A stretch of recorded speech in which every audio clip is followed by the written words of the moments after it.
മമ്മൂട്ടി കമ്പനിയുടെ നിർമ്മാണത്തിൽ ഗൗതം വാസുദേവ മേനോൻ സംവിധാനം ചെയ്യുന്ന ഏറ്റവും പുതിയ സിനിമയുടെ പൂജയുടെ വീഡിയോയാണ് ഇപ്പോൾ സമൂഹ മാധ്യമങ്ങളിൽ വൈറലാകുന്നത്.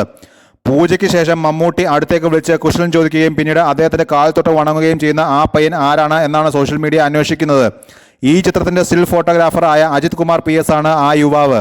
ഗൗതം മേനോന്റെ സംവിധാനത്തിൽ മമ്മൂട്ടി നായകനായെത്തുന്ന സിനിമയിൽ തുടക്കം കുറിക്കാൻ കഴിയുന്നതിന്റെ സന്തോഷത്തിലാണ് അജിത്ത്. ഫോട്ടോഗ്രാഫി തന്റെ പാഷനാണെന്നും ആരോമ മോഹൻ, നവീൻ മുരളി, ജോർജ് സുനിൽ സിംഗ് തുടങ്ങിയവരുടെ പിന്തുണയാണ് തനിക്ക് ഈ അവസരം ഒരുക്കിയതെന്നും അജിത് കുമാർ ഒരു ഓൺലൈൻ മാധ്യമത്തിനോട് പറഞ്ഞു. ഞാൻ സ്റ്റിൽ ഫോട്ടോഗ്രാഫറായി ആദ്യമായി വർക്ക് ചെയ്യുന്ന സിനിമയാണിത്. ഗൗതം മേനോൻ സംവിധാനം ചെയ്ത് മമ്മൂട്ടി കമ്പനി നിർമ്മിച്ച മമ്മൂട്ടി സാർ നായകനാവുന്ന സിനിമയുടെ പേര് പ്രഖ്യാപിച്ചിട്ടില്ല. ഞാൻ മമ്മൂക്കയുടെ പടങ്ങൾ ചെയ്യുന്ന നവീൻ മുരളി എന്ന ഫോട്ടോഗ്രാഫറെയാണ് അസിസ്റ്റ് ചെയ്തുകൊണ്ടിരുന്നത്. റോഷാക, ക്രിസ്റ്റഫർ, കണ്ണൂർ സ്ക്വാഡ്, ബ്രഹ്മയുഗം തുടങ്ങിയ മമ്മൂട്ടി സാറിന്റെ പടങ്ങൾക്ക് വേണ്ടി തുടർച്ചയായി വർക്ക് ചെയ്യുകയായിരുന്നു. ഈ സിനിമ വന്നപ്പോൾ മമ്മൂട്ടി കമ്പനിയുടെ പ്രൊഡക്ഷൻ കൺട്രോളർ ആരോമ മോഹൻ, മമ്മൂട്ടി സാറിന്റെ മാനേജർ